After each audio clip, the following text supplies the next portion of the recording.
Okay.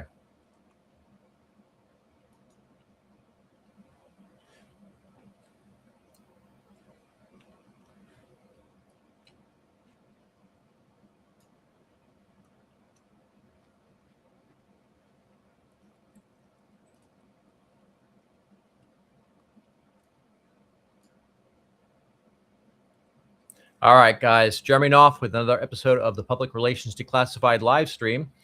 Sorry, we had a little bit of technical issues this morning. Software was not cooperating. But what we're going to be talking about today is, let's see if this is going to look the way it's supposed to. There we go. Switch that around. How to create and leverage community for public relations. Now, this is an incredibly important aspect of public relations because when you've got community, and when I talk about community, what I'm talking about is having a group of like-minded people that you're involved with. That could be a private members community, a mastermind group, even just a loosely affiliated group of people. But the idea is having a group of people who share your views, share your ideology, they're kind of aligned for a common mission. And this is important for a lot of reasons. One of them is engagement. If you've got a group of people who share your views, they're working towards a similar mission, you're going to see a lot more engagement on your social media. They're going to be commenting on what you're posting about because it's relevant to them. They agree with it. They're trying to do the same thing. And that leads to more exposure in the form of shares, tags, and other content, right? Not just the content you're putting out, but also other people may be creating content about you and about the things that you're doing. It also creates something called social proof, which we've talked about a bunch on these live streams, as well as in the private Spartan community. And this is important because it shows people that you are a recognized authority. You have this group of people who believes in what you're doing. They believe in the knowledge and value that you're bringing to the world. So that has a huge impact on social proof. And this can also be an incredibly powerful asset when it comes to promoting things. So if you've got a course, an offer, something that you're selling, having a solid community behind you helps in that. And it also helps when it comes to PR crisis. Now, if you end up in a PR crisis of some sort, having people who believe in you and they've got your back and they're going to stand up for you can really go a long way in mitigating the damage that a PR crisis can do. So we're going to talk a little bit about how, and then we're going to bring on some guests who are going to talk about what they've done in their communities and how they've leveraged their communities, both from a public relations aspect and also just in business in general. So the first part of this is you have to have a mission that's bigger than yourself and bigger than your company, right? It's about them. It's not about you. You're doing something that helps them to achieve whatever it is they're trying to achieve. And to do that, you have to empower your community. This means giving them the tools, the resources, and connections they need to accomplish whatever it is you're trying to teach them how to do. Now, you have to be consistent in your actions. That consistency builds trust, but it also trains the algorithm to promote your content to more people. More importantly, you have to be consistent in your principles. You can't teach one thing, but then do something else just because it's convenient or easy. The other cool thing about this is you get multi-channel engagement. So we talked a little bit about social media, and that applies to posts. It applies to groups. It even applies to your ads, right? There's people, the guys that I'm going to be bringing up here in a minute, some of them run ads on social media pretty regularly. When I see these ads on social media, I'll drop a comment. I'll post something positive to support them because that, like, I love what they do. I love the value they bring. So I try to help them. When you run a community, this type of thing tends to happen. You can also leverage your community when it comes to email, text, and phone. So what we're going to do is we're going to go ahead and bring up our three guests today. So there's going to be Tom Kroll, David Phelps, and Mike Hambright, who all run amazing communities. These are mastermind communities where they teach their members. In the case of these three guys, they teach their members how to invest effectively in real estate. So, gentlemen, good to have you on with us today. Oh, everybody's muted. Chris, go ahead and unmute them, please. All right. You guys able to go ahead and say something? Let's see if we can hear you guys. Yeah, it's good to be here, Jeremy. Hello. Beautiful, beautiful. All right, guys. All right. So why don't we start off by, I'll give you guys a chance to introduce yourself, talk a little bit about your community and what you do within that community, and then we'll start throwing some questions at you and let you guys share your knowledge with the audience. So, we got David on the top video here. So David, why don't you go ahead and kick this off? Yeah, great, Jeremy. Well, I am a former practicing dentist who also invested in real estate throughout my career in clinical dentistry. And I left dentistry some 20 plus years ago, not for reasons of lack of desire to be a dentist, but it was more for a health crisis in my family, not mine, but a daughter of mine. Real estate gave me the ability to make that exit at a relatively young age. And so I found organically that people would ask me, David, not why did you leave dentistry? Because you have a daughter that was sick, you needed to be there for her, but how did you do it? Financially, how did you pull this off? And that's when I started telling my story to a very small group of people, medical and dental colleagues that I knew. And the questions were, well, could you show me how? And that's kind of how Freedom Founders, the community that I facilitate today, grew very organically some 15 years ago. Awesome. Mike? Yes, Mike Hambright. I'm kind of refer to myself as a corporate refugee. So kind of left corporate America in 2007, started real estate investing in 2008. And that means just kind of flipping houses, wholesaling, fix and flipping, things like that. And it was kind of a high volume shop from the beginning. So our very first year with no experience, my wife and I did about 65 flips here in Dallas and went on to do hundreds. And then, of course, people start asking you, can you coach them? Can you show them how to do it? Some of the same things that David said. And so I've done a tremendous amount of coaching, actually helped build one of the largest home buying networks in the country, and then sold all my interest in that and reinvented myself. And I guess what I kind of found was what we still do coaching for sure, but I really enjoy more of surrounding myself with people that I would call my peers, right? And there just wasn't a community out there like what we've created with Investor Fuel in terms of the culture and just a culture of giving and sharing in an area where there tends to be a lot of ego. We try to avoid a lot of that. So, because at the end of the day, there's a lot of people that have very successful businesses, but they still have problems of some sort. It could be health issues, it could be family issues with their spouse, things like that, right? And so we just try to get vulnerable and help each other level up to a whole nother level. And that's kind of what Investor Fuel is all about. Love it. And Tom? Bam! I can't believe I'm on this panel with Jeremy Nuff, David Phelps, and Mike Hambright. I mean, you guys, I look up to you guys. This is incredible to be here. So thank you for having me. Let's see. Tom Kroll. I was a lawn care guy. I got a 990 on my SAT. Corporate life was definitely not for me. I ended up having some success as a real estate wholesaler, opened up Wholesaling Inc. We sold that, and now I get to run one of the greatest groups in the country for just real estate coaches. So I love this topic. I'm super excited to dive in and learn from the three of you guys, because that's what we do is we run this group. And like Mike was saying, there's a lot of ego involved with a lot of very popular influencers and coaches and popular people, broadcasters, publishers.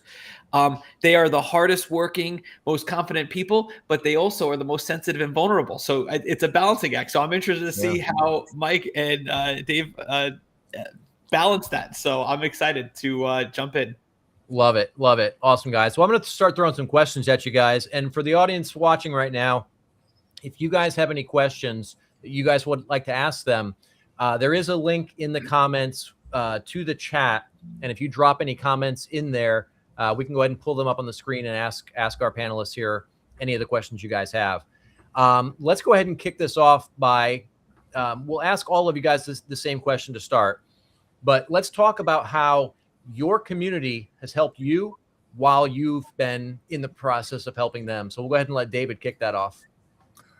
Yeah, well, in the world we live in today, certainly there's a lot of uncertainty, a lot of volatility. There's a lot of polarization. And we're all on a personal growth climb ourselves personally. When you have a community, as you said, Jeremy, when you have a community and you have a mission, a conviction about something that you believe in, something that you've done, and you're trying to continue to navigate for your own family, why not do it with other people?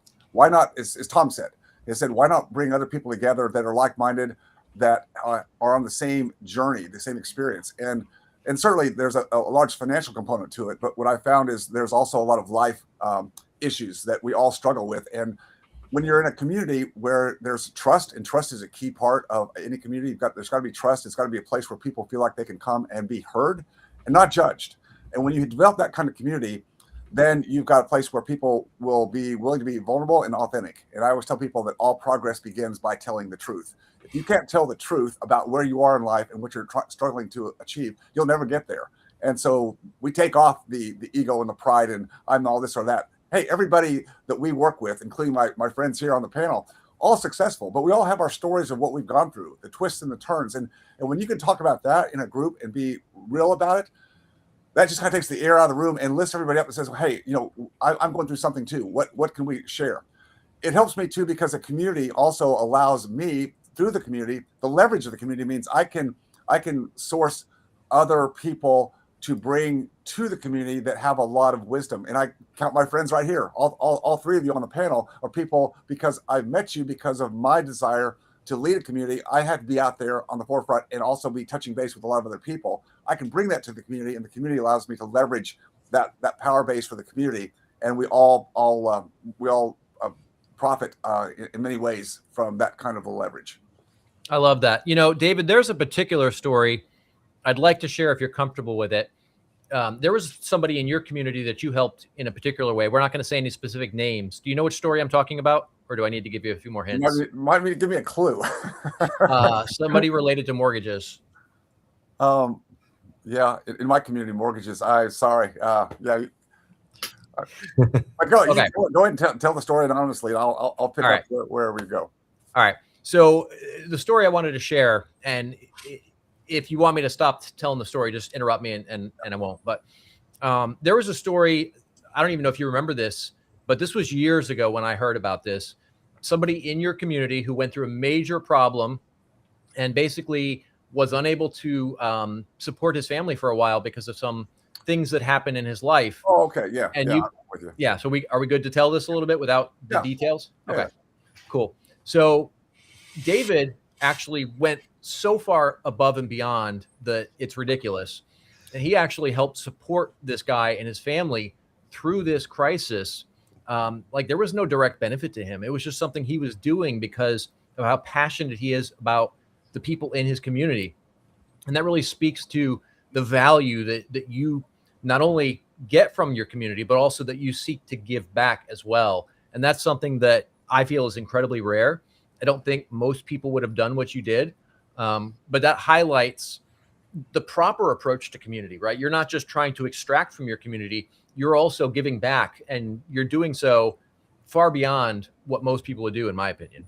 So I think that's a great example of really, nurturing the community in a way that provides tremendous value to everybody there. Well, Jeremy, that's going to be the heart of every leader. And again, I'll say that about all three of you.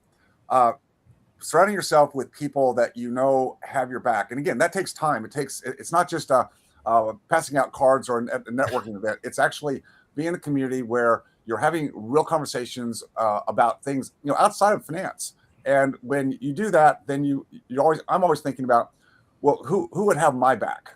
Who would have my back? I know I could call any three of you guys, and if I needed something, you guys would jump in a minute. Well, that didn't happen because I just had your number in a black book. It's like I had to invest myself and be a contributor to some effect to everybody here on some form or some fashion. When you do that, you build trust. In this world today, there's a greater need for some kind of community, whether that's informal or more formal, as you said, mastermind or whatever, coaching group. But there's a need for community because like-minded people, particularly those who are entrepreneurs and out there making it happen on their own, they're not dealing with government handouts and entitlements and save me today, save me tomorrow. It's like, no, we're gonna go out there and cut our teeth every day on what we need to do. And you've got to have a community where you can talk about the challenges out there. When you have that, then people have your back, and it gives you that resiliency that we all need, because we'll all hit tough times. We'll all hit a wall sometime, whether it's by decisions that we made that were unfortunately inadvertent, or sometimes things we can't control. It's going to happen to everybody. And when you have people around you, you know who to call, and it'll pick you back up, and you can make it through whatever that challenge may be and move on. Yeah. I love that mindset. And that's one of the things I love about you, man. You seek to give back in ways that most others don't. So, and that reflects in the relationships that you have. All right, Mike, I'll throw the same question to you, man. Tell me tell me a little bit about how community has helped you while you were in the process of helping them as well. Yeah, I would say, there's the word mastermind is thrown around a lot, right? It's used in free Facebook groups, it's used in $100,000 a year communities, right? And so I tend to use that word as very much more of a peer-to-peer. Like some people use it in exchange for coaching. If it's one to many, I don't think that's a master. I don't call that a mastermind just because I have knowledge to share. The truth is probably half the people in my mastermind at least have way more accomplishments on the real estate side than I do. Right. And so I don't think it's necessarily about the leader has to have done the absolute most. So that might be the instance in a lot of times in coaching. But for me, I think part of it is just being pretty vulnerable and open that I don't know everything. I have opinions on a lot of stuff, but I don't know everything. Right. And I have to surround myself with people that do. And so I think for a lot of us that own really good groups, we try to curate the other people around us so that we fill in the gaps. So there's experts all over. And so for me, I would say, I think this the same of Tom and David too, is like we've created communities that we want to do life with. Like, I think there are people that have communities that are very transactional. Like it's just about the money. They treat it like a rental property. Like I can tell you, I have a rental portfolio and most of my houses I haven't been to in a decade or more. Like I don't remember the addresses. I don't know a single tenant's name. Like they're just transactional, things for me. But in my community, it's not transactional at all. It's about building relationships with people, and to the point to where, over the years we've had to level up. And one of the things that we do is we travel all over the world together. We do amazing trips. I don't even charge anymore for it. It's just, everybody pays their own way, but it's part of being a part of our community. We just went snowmobiling and dog sledding in Yellowstone a couple of weeks back. And we've been to Oktoberfest and Iceland for New Year's. And, we do several trips a year like that. And so I would say that many of my kind of quote clients are my best friends in the world. Like they are kind of customers and I'm there to support them. And in most instances, they pay for that access, but I have tons of former members that have gone away that I still have great friendships with. We're friends for life. And I don't view them as like, well, if you don't pay me, we don't talk. Right. And I think it just takes really caring about people and trying to create something special that's bigger than just a transactional business to run an organization that can kind of stand the test of time.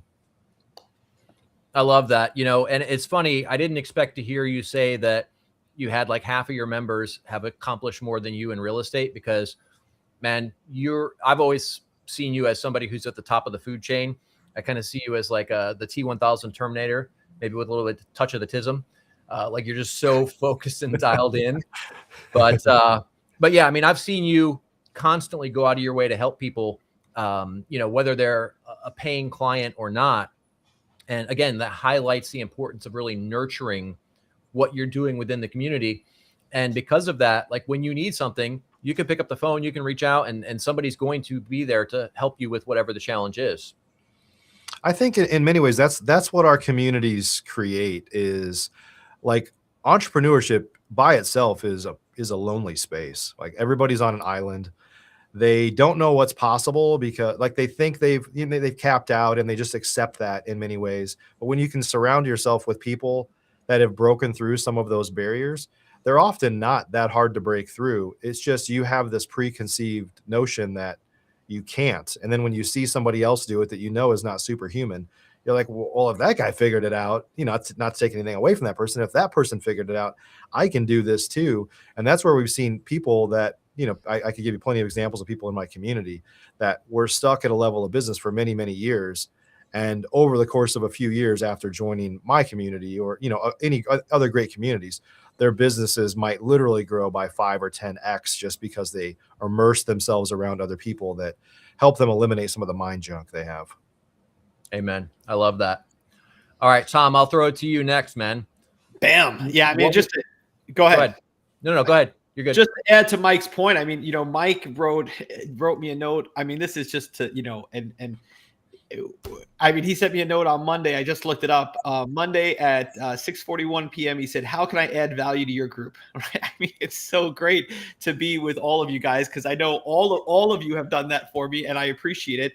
I think community is everything, right? So to answer your question, Jeremy, it's everything. I remember I can tell you stories of when I started 2 decades ago, and I was just this little kid who didn't know anything, and I was, and Todd introduced me to Joe McCall and Alex Youngblood, who had the biggest group at the time in Facebook for wholesalers, and Joe had the best podcast at the time. And you are one relationship away from your next leveling up. That's the bottom line. It's not a funnel, tunnel, webinar, seminar, paid ad. It's not some strategy or a book.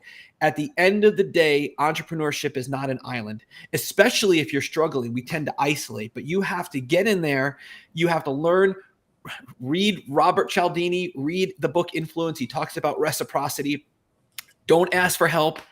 Don't ask how you can help, just help. And if you start reaching out and actually helping promote and guard and protect and lift others up, it works. So I'm a big believer in community. You got to welcome, include, recognize. You've got to reward, and you've got to also be very careful about not letting the wrong people in. I think a lot of times with community, what breaks it apart is the leader will then they'll open it and open and open. And then it's just, when it's for everyone, it's for no one. So it's got to be just the people who collect rare Pokemon cards, and you'll have the best group in the whole world, right? But if it's got to catch them all, right? That's it. There you go. Easy peasy. So I love it. Community is the driver. All of my leveling ups have come. I can literally name a person, all the way back to the beginning, to the origin. And the genesis was, I remember when I first joined a big mastermind, and Todd Toback said, there's a few people in that room I want you to pay attention to. And he said, Rob Swanson, Eddie Speed, and David Phelps. I remember that, right? And David Phelps is on here now. So these are, you've got to understand as an entrepreneur, this is a people business. A business reduces your suffering by reducing the suffering of others first. And if you get good at that, and you can then just bring a lot of people a lot of value, all of the symptoms like financial freedom and all that just kind of tends to follow community. I love that. And there was a point you touched on that I want to dig a little bit deeper on. You talked about, don't ask how you can help, just help.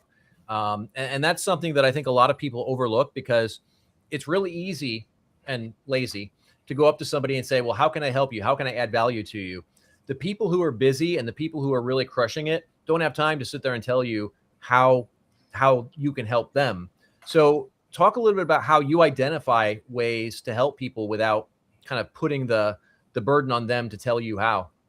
Yeah. So the good news here is entrepreneurs are really, really crystal clear about how to love on them, right? You could go to their Instagram, TikTok, Clubhouse, Facebook, LinkedIn profile, and in less than 3 seconds, you'll know the book they're trying to promote, the podcast they're trying to promote, the post they want. If they write a post, they want you to comment on it. They want you to give it a heart. They don't want you to write a dissenting opinion. That's not why they wrote it. And because if you write a dissenting opinion, what will happen is Facebook will put that opposite opinion of your post at the top of the comment pile. And that's and what you'll do is you'll put a dead stop to that post. So you could also go the opposite direction here. But the good news is entrepreneurs are crystal clear on how you can show them love, because they're out there in the world making a difference, doing needle moving activity. So if you just make a list of 40 people in your space that you should have a relationship with, go to their profile and see what they're working on, and then buy their book, send them a victory bell, whatever you got to do to love on those guys and girls.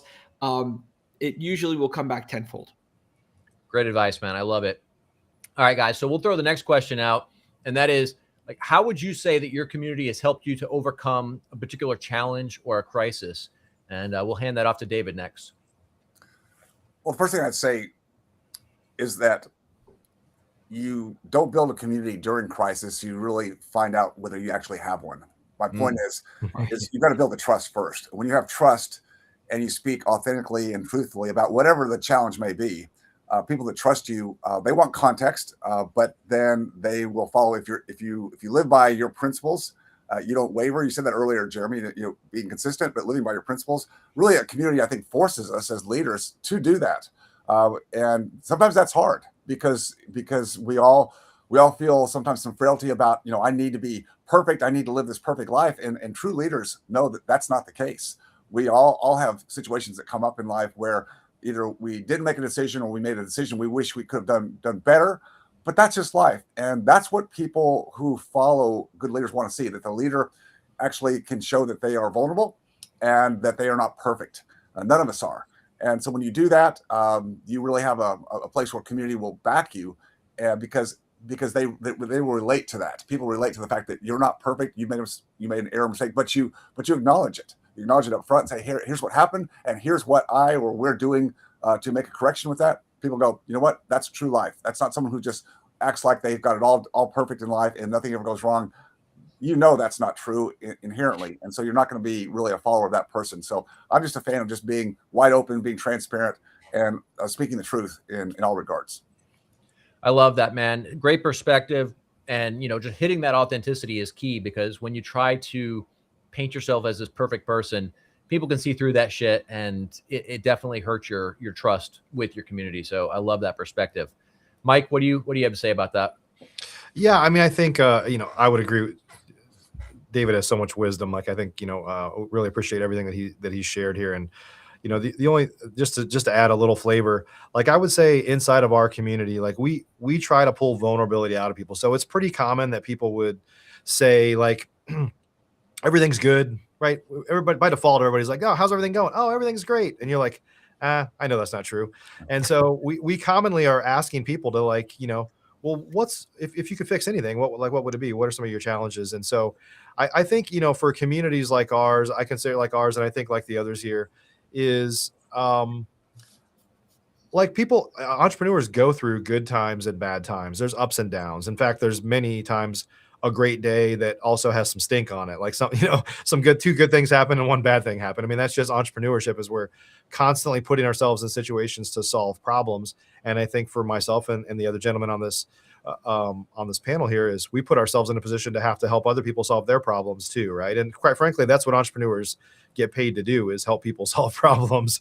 And so, but I would say that our communities are not like there are let's just say there are coaching programs or there are training programs where you're going to try to get an answer for a thing. And once that answer is done, like you don't need that tool anymore. You're just kind of done. And our communities are here to support people with the ups and downs throughout life that inevitably happen for driven entrepreneurs, because they are running into the fire every day to try to tackle a new challenge, because that's just what we do. Right. And so I think that, just one thing to just add here is that we're here supporting people that most of the time when we're together, maybe not in some market cycles, but most of the time we're together, we're celebrating the good times. But every once in a while, those members for us or our friends have bad times.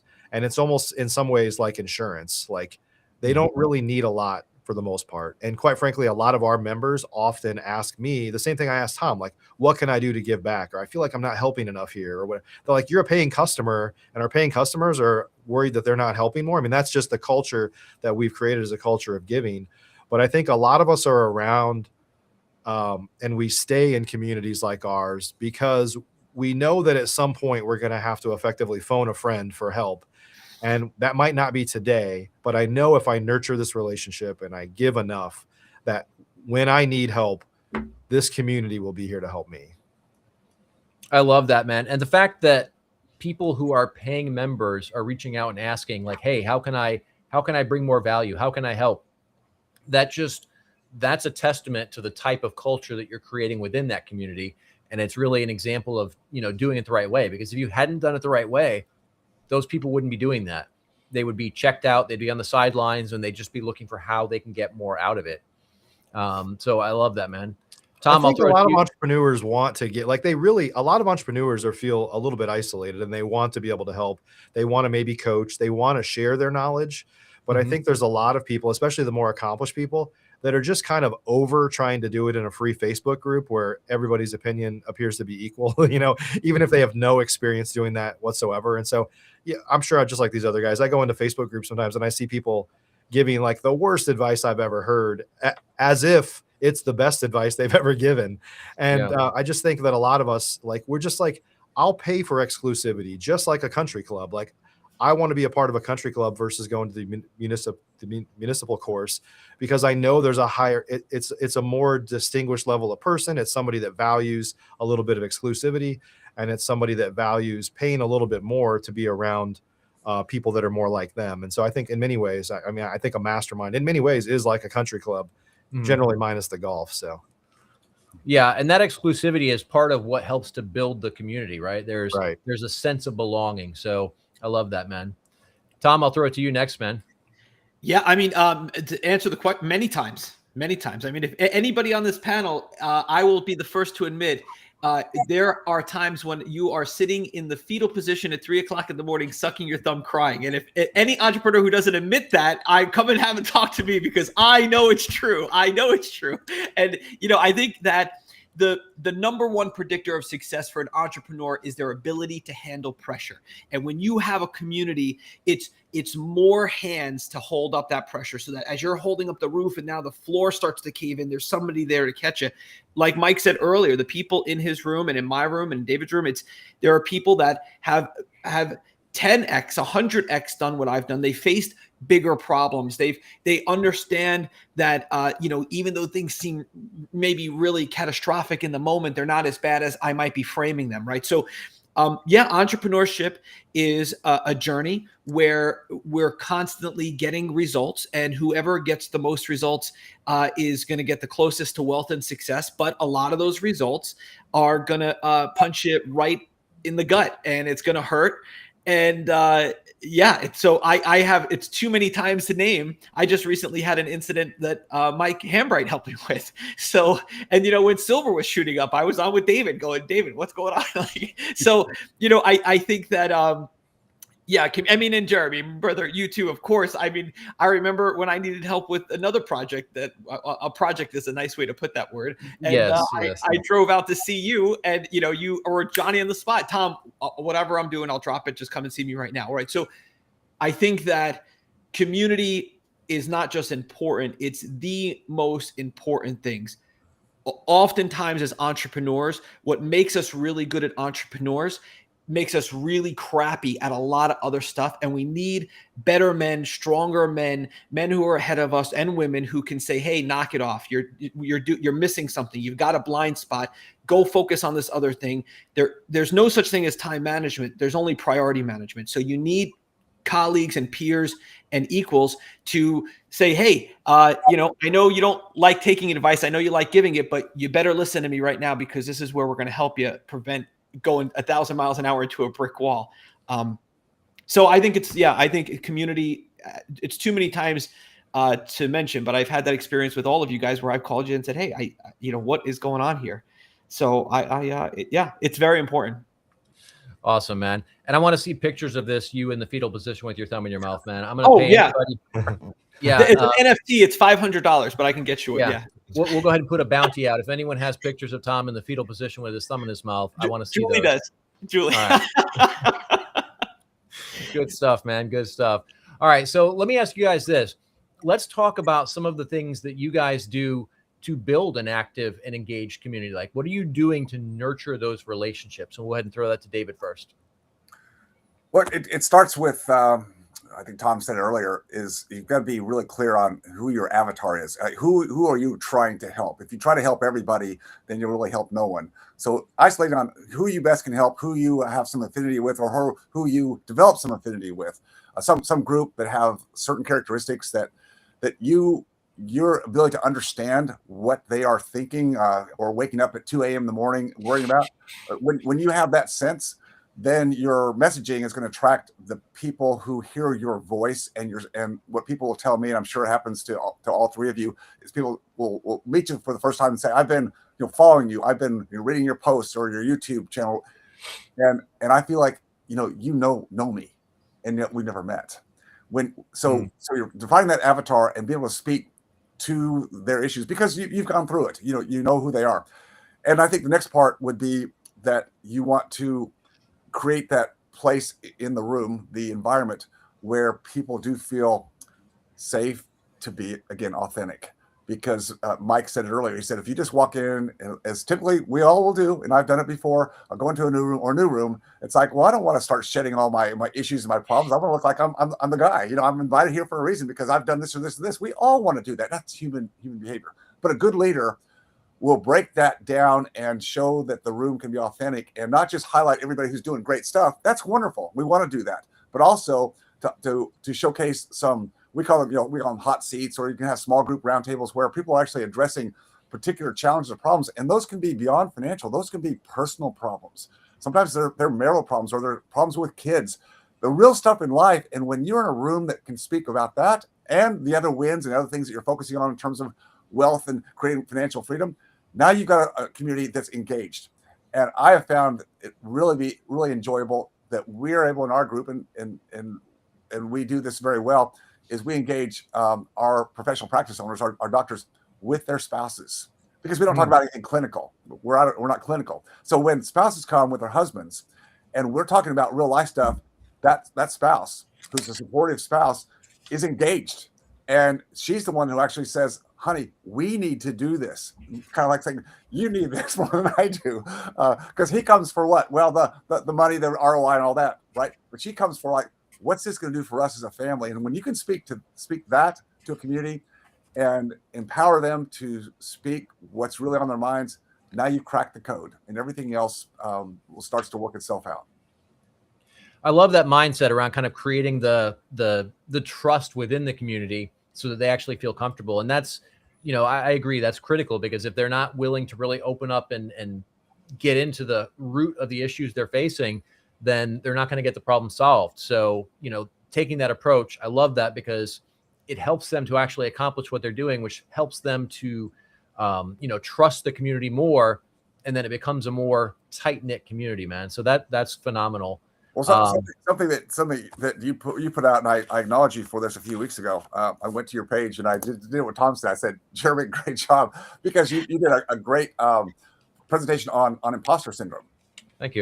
And it's so real for people that are in all respects of life, society, hitting all the marks, but they don't feel like they're there, or they're not worthy. And again, you've got to be in a place where it's not just all highlight reels from the front of the stage, because people that are in that environment sit back and go, well, I shouldn't even be here.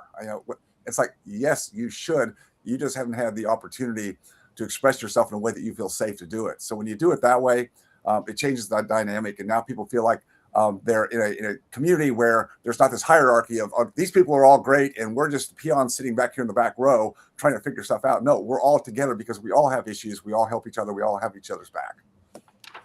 Amen. I love that. All right, Mike, I'll hand it to you next. Yeah. Repeat the question again. Tell me, excuse me.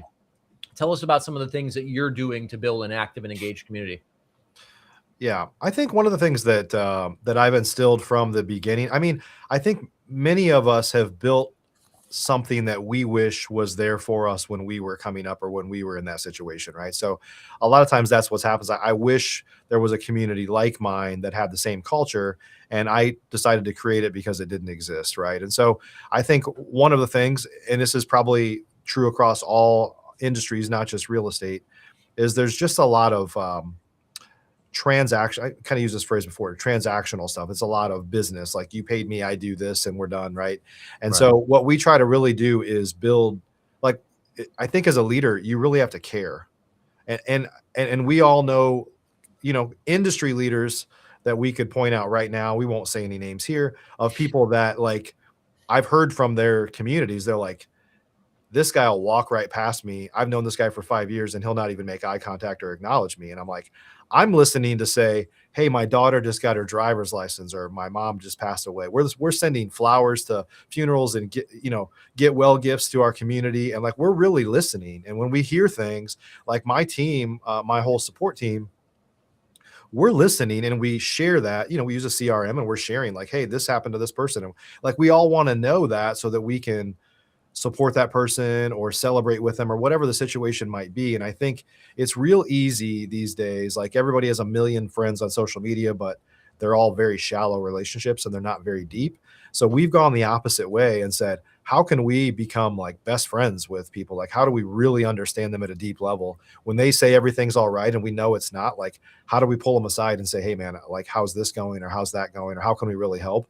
And I think in this era of everybody seemingly being connected, but everybody feels completely disconnected, like, how do we play that role of truly being a great friend that's there for anything? And I think the people in my community, especially those that have been in for a while and they really kind of get it, you know, if they were to literally, if they were to call me at 3 a.m., I'd answer the phone. If they were, I could literally be in church or at dinner or whatever. It doesn't matter. Like, that's a priority, because if they're calling me, I know that I'm one of the few people that they trust with that thing, probably. Right.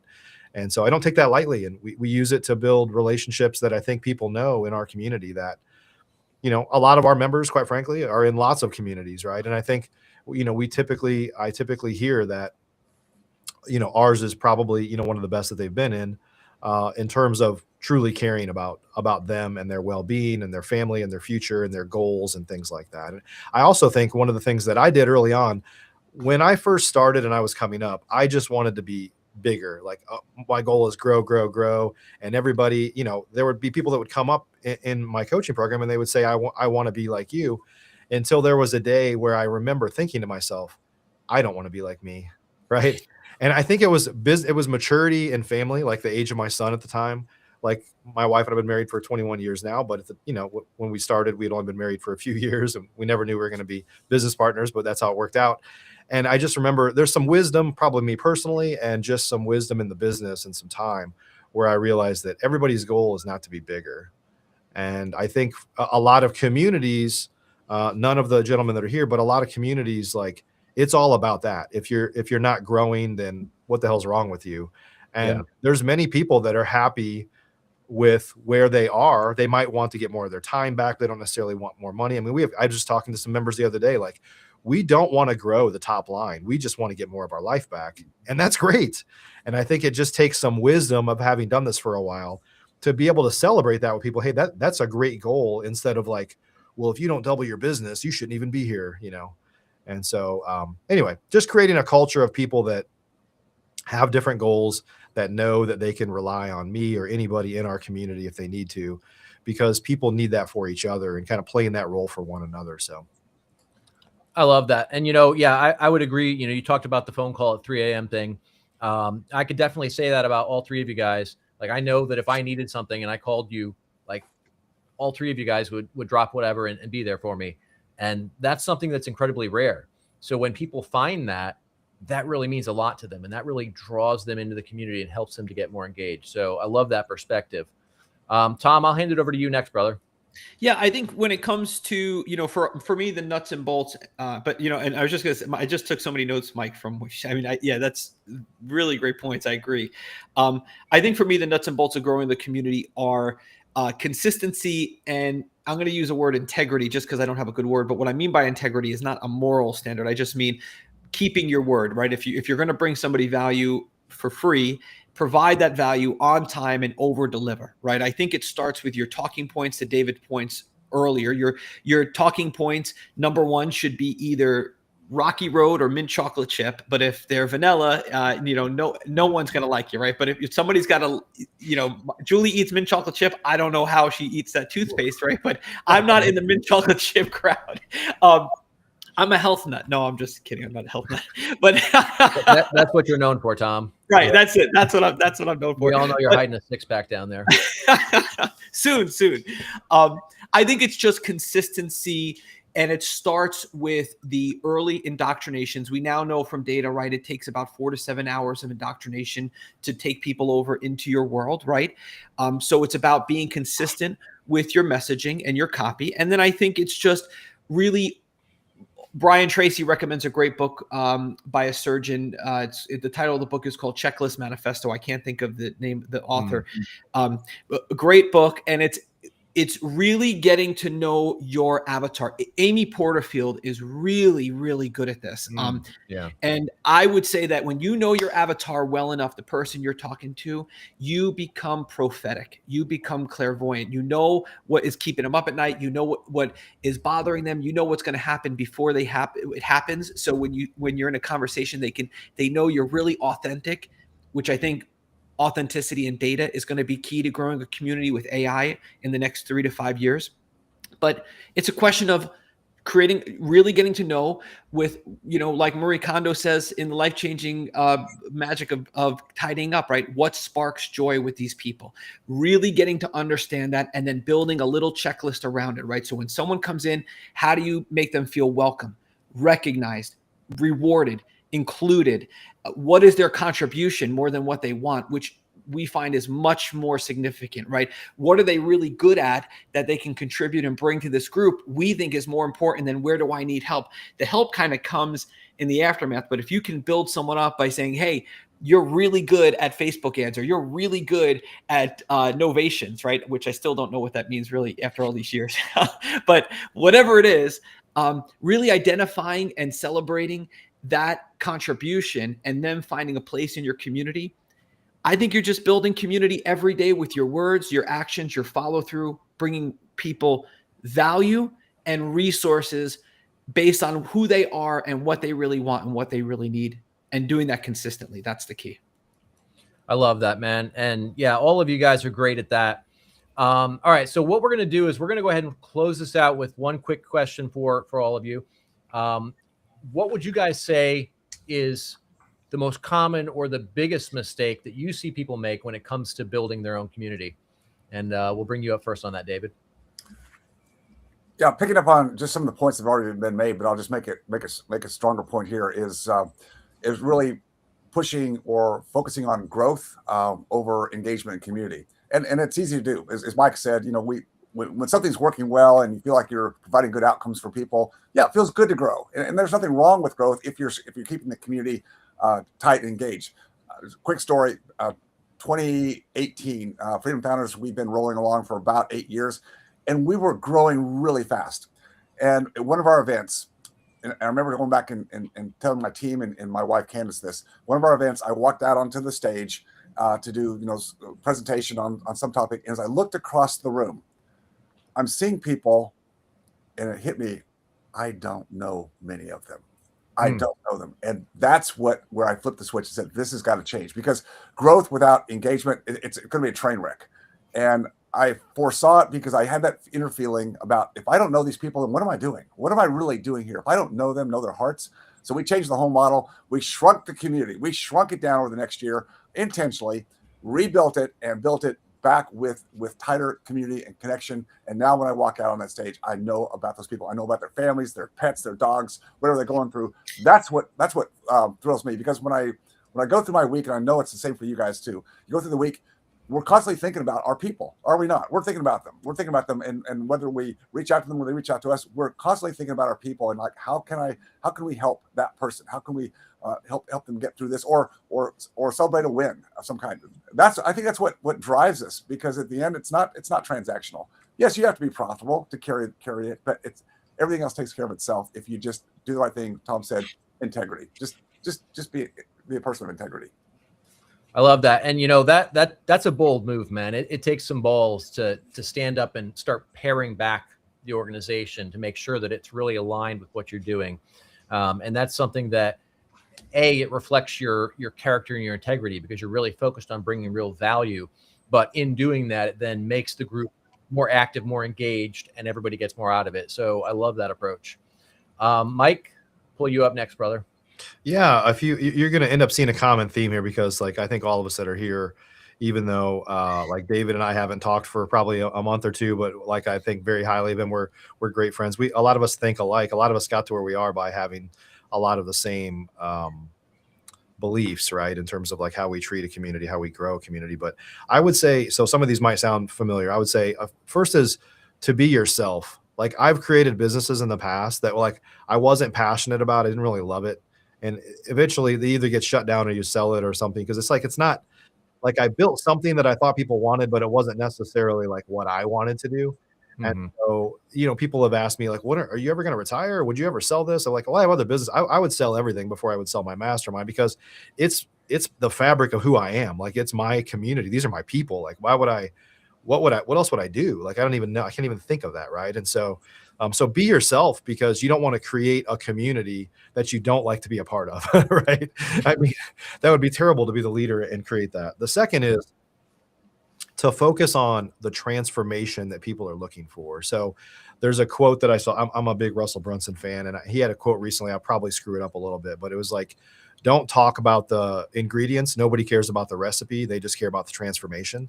And I think sometimes when we have communities like this, whether it's coaching or whatever, we put some bells and whistles in place. We're like, oh, this is all these cool things.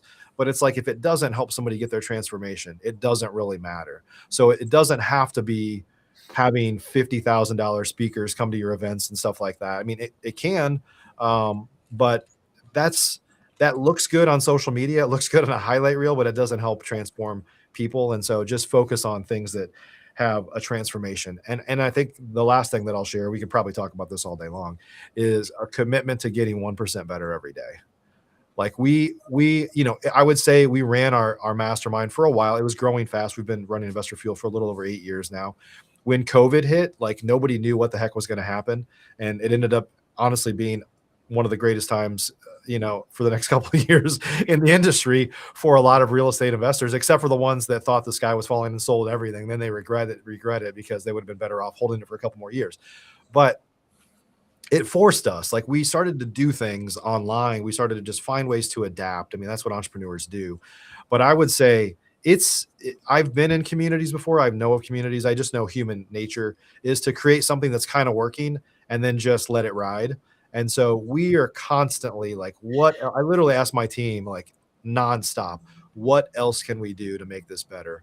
Like to the point where it's like, what if we could do all these things and give it away for free? Like, how do we add so much value that our offering for the right people is so irresistible that they cannot say no and they'll never leave?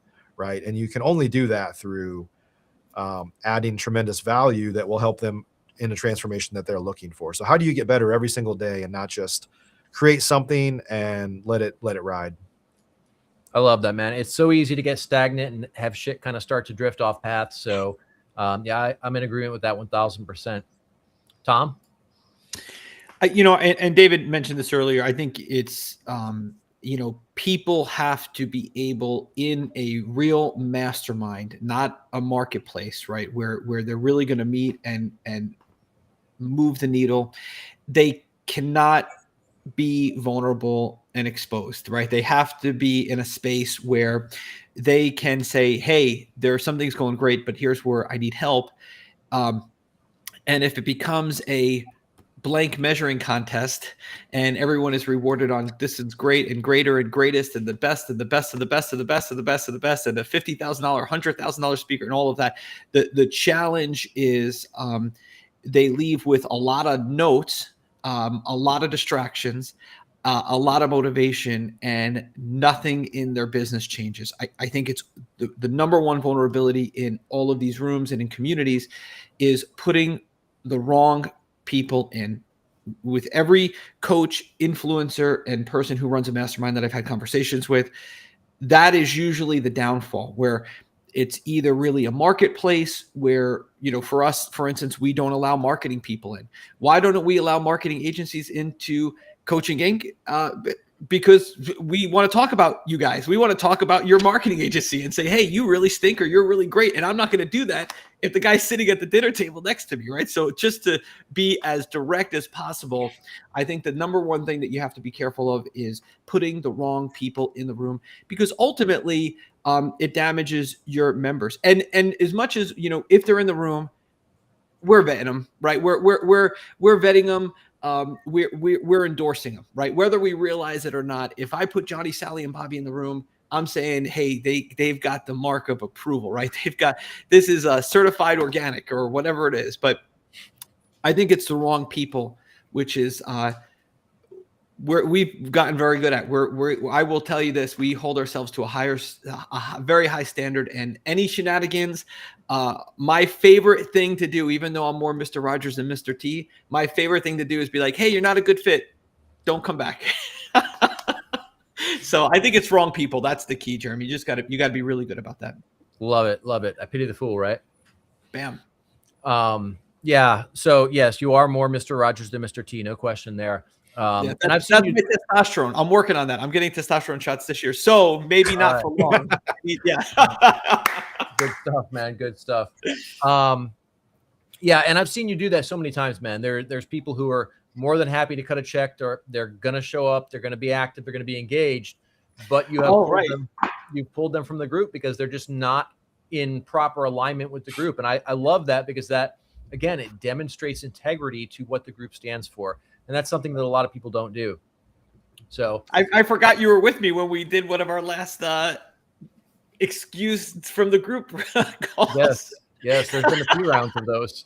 It still makes me a little nervous even to talk about it, but that's okay. Nah, nothing to be nervous about, man. You handle it like an ace, man. That's good Bam. shit. Awesome. Well, listen, guys, thanks for joining us. Definitely, you guys brought a ton of value to the audience.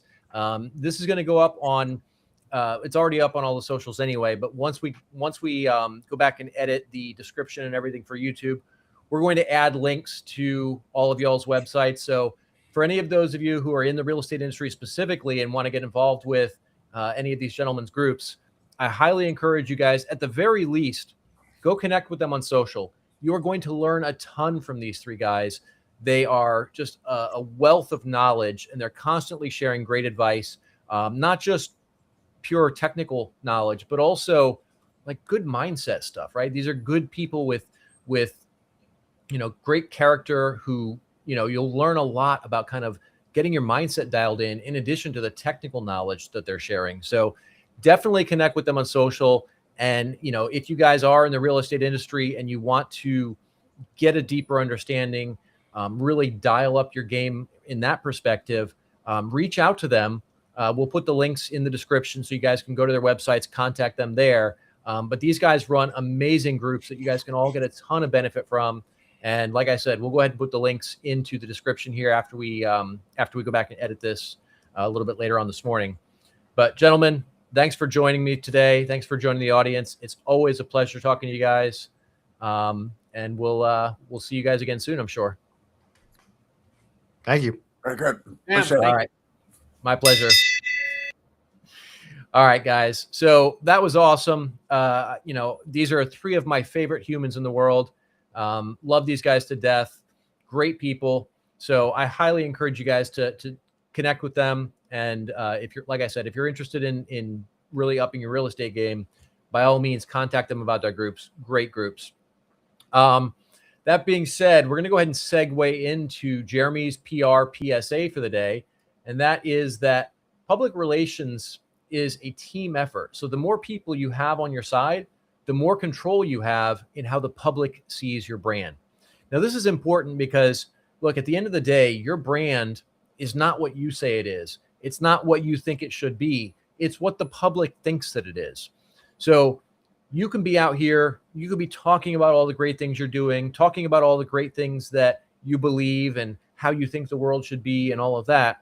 But if your actions are not in alignment and you don't have other people saying, yes, this is what they do, like they follow through on their word, they follow through on what they preach, then your brand is not going to have the strength that you need in order to be the best entrepreneur that you can be and create the most impact in the world. So I see community as a huge impact when it comes to public relations, because you've got this group of people who love what you're doing. They believe in you. They're passionate. They trust you, and they want to help you succeed just like you want them to succeed. So by all means, leverage community. It doesn't have to be a giant mastermind group like these guys run. These are like 5-figure price tags per year. It doesn't have to be something giant like that, but you can have a community, whether it's something informal, you've got a good group of people who are regularly engaging with you on social media, or you've got something more formal like these gentlemen have. Definitely leverage it. It's going to create tremendous impact for you, and it's going to improve your public relations efforts exponentially. So do that. I know we've got some questions here in the audience. Trish Lito is asking, what would you say to a Gen X content creator who's breaking into the UGC market? So I guess there's a little bit more context that we could use here, but like, I know Trish well. She's one of my favorite people as well. So I know kind of what she's doing with this stuff. She's creating content for brand partnerships with various companies. Really, my advice there would be continue to build a community, right? That's the whole purpose of this particular episode, is talking about using community for public relations. Same applies here. You build a community of people who want to hear what you say. They trust you. They like your advice. That's how you get to a point where brands want to partner with you. And then just keep creating that content, right? We talked about creating content consistently earlier in this episode. When you're consistently creating this content, then you're showing up in people's feeds more. That makes the brands want to work with you more because they're constantly seeing you. They're seeing their audience talk about you. They might see their audience liking your posts. They might see them sharing them. They might see them in the comments, right? These are all things that indicate to a brand that you're somebody that they want to do a UGC type of deal with. And for those of you who aren't familiar with this, UGC is user-generated content. So you guys have all seen this on social media. Someone creates a post about a particular product or a particular service or things like that. And they're talking about the pros and cons of it, the merits of it, why you should be using it, things like that. If you want to do something like that, community is going to be a huge asset for you, because the larger your community is and the more engaged your community is, the more valuable you are to these brands. And then because they see that engagement, they see that people trust your opinion, that makes them more likely to reach out to you, or for when you reach out to pitch them on doing a deal with them, they're going to be a lot more receptive. The other side of this is, I talked about consistency from an algorithmic perspective and from an engagement perspective, but also think about it from the perspective of the more content that you create, the better that you're going to get at creating content. And then as your content gets better, people are going to engage with it even more.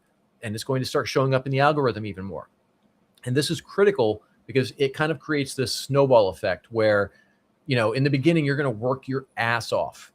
The bigger you get, the more engaged and active that your community becomes, you'll get more impact from the same amount or even less work in some cases. So just continue with that. Now, I promise you, in the beginning, your content's going to suck. And if you go back a few months later and look at your original content, you're going to cringe. Further down the road, a year, 2 years, 5 years down the road, and you look at your early content, man, you're going to cringe so hard, you'll probably snap your neck. But that's all part of the process. Your content is not going to be something that, as you improve, you're not going to be super happy about what you created in the beginning. But don't let that dissuade you from creating the content, because the mistake I see so many people make is they want to get out there and they want to try and make everything perfect. Well, I'll publish it once it's perfect. Once I'm smooth, once everything's great, that's terrible. Because if you do that, if you're focusing on being perfect, you're never going to get out there and actually build the audience that you want to build. And because you're going to be, shooting and reshooting and you're just doing the same thing over and over, you're not really developing the skills to create the better content. Whereas if you consistently, every week you're putting out new content, you're going to start to hone those skills and your content will get exponentially better. So that's my advice on the UGC side. It's definitely a powerful channel for you in terms of revenue. And it gives you some great avenues for creating content that you may not have thought of for other types of topics. So definitely give that a shot, but that's how I would approach it. Hope that helps. And, if you have any other questions on it, just drop the comments in the group and I'll pop back in a little bit later and answer whatever else I can there as well. All right, guys, that's going to be a wrap for today. Hope you guys got tons of value out of this. I know that David, Mike, and Tom shared a ton of amazing value here today. If you guys implement the advice that they gave, you are going to build a very engaged community, and you're going to end up with tremendous impact from that will help you in your public relations and your brand and overall exposure and all of that. So definitely do it and keep with it, right? Be consistent. So that's a wrap for today, guys. Thanks for joining us, and I'll see you on the next episode.